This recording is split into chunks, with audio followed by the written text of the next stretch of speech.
오늘 말씀은 우리가 잘 아는 말씀입니다. 1절에 뭐라고 되어 있나요? 비판을 받지 아니하려거든 비판하지 말라. 그런데 이건 우리가 잘 아는 말씀이기에 가벼이 넘기고 잘 지키지 않는 말씀이기도 합니다.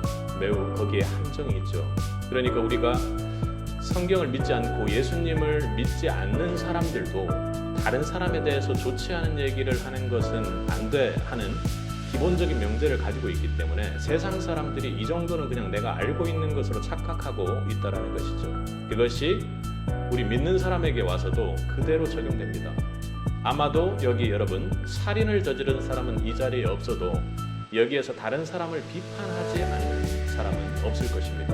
아마도 조심하지 않는다면 하루에도 한두 번 정도는 그런 일에 여러분이 휘말릴 수 있습니다. 그런데 예수님은 산상수훈 설교의 말미에 천국 백성들에게 비판하지 말라고 그 말미에 강조하여 말씀하십니다. 성도의 입장에서도 건강한 창조적인 비판은 필요합니다. 비판을 아예 하지 않는 것이 아니죠. 그러나 그 범위를 넘어서는 비판을 위한 비판은 잘못된 것임을 오늘 명시적으로 말씀하고 계시는 것입니다. 그것도 산상수훈 설교에서 말입니다. 창조적 비판에 대해서는 우리에게 매우 큰 훈련이 필요합니다. 그것이 무엇인지도 잘 모르고 할 줄도 모릅니다. 현대의 시대를 보면 분열과 갈등의 시대이죠. 가정도 회사도 국가도 분열되는 모습이 매우 심각합니다. 심각해 보이죠.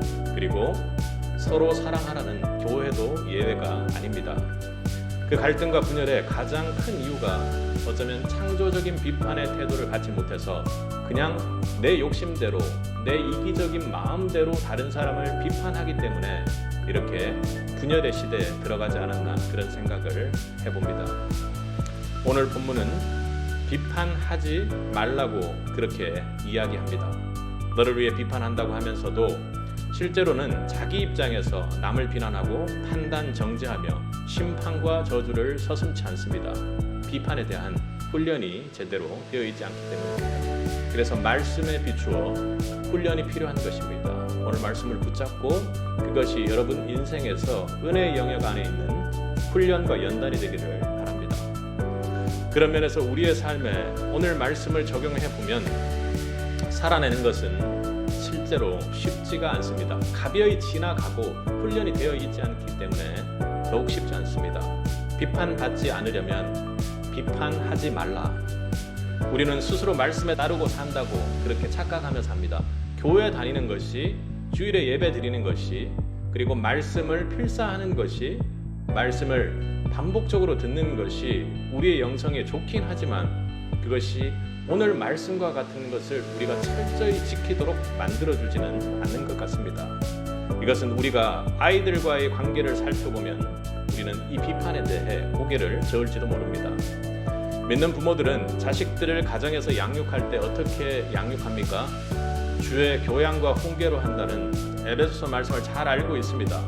그리고 그렇게 양육한다고 본인이 생각하고 있는 것입니다. 내가 말씀을 듣고 교회를 다니고 예수님을 믿고 있다라는 그것 때문에 말입니다.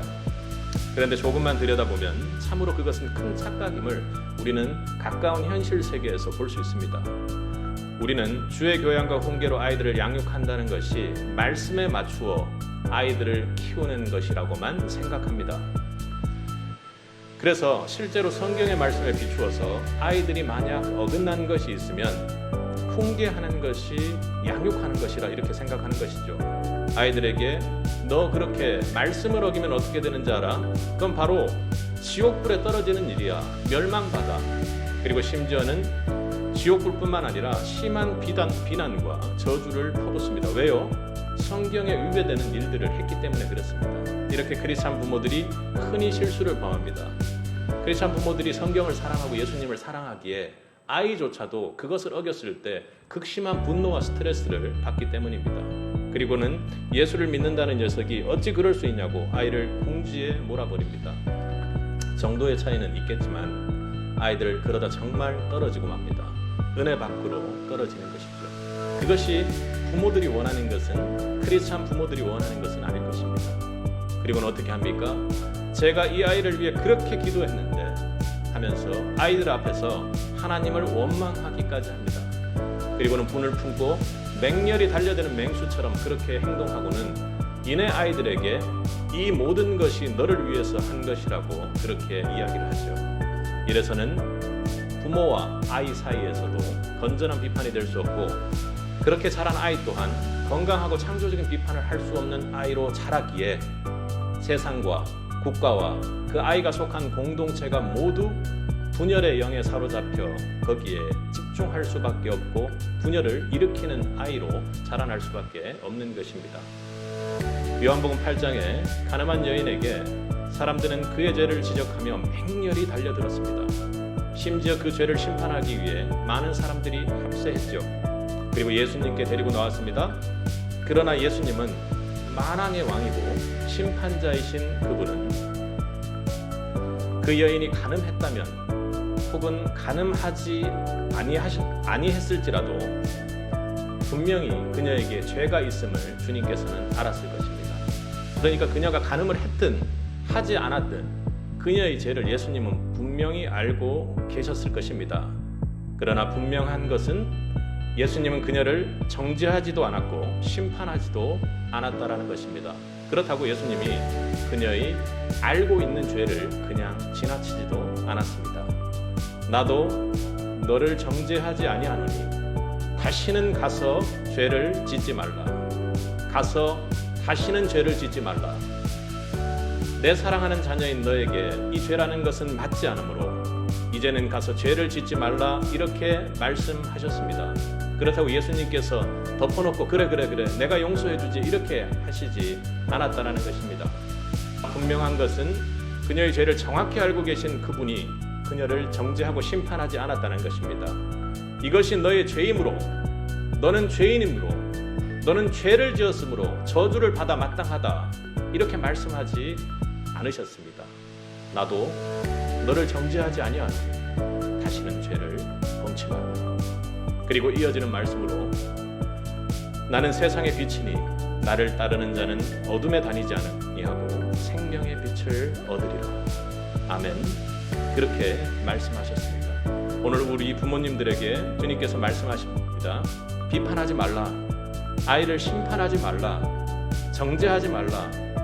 대신 지나치지 말고 우리 아이들에게 잘못이 무엇인지 정확히 알려주라고 그렇게 말씀하고 계십니다.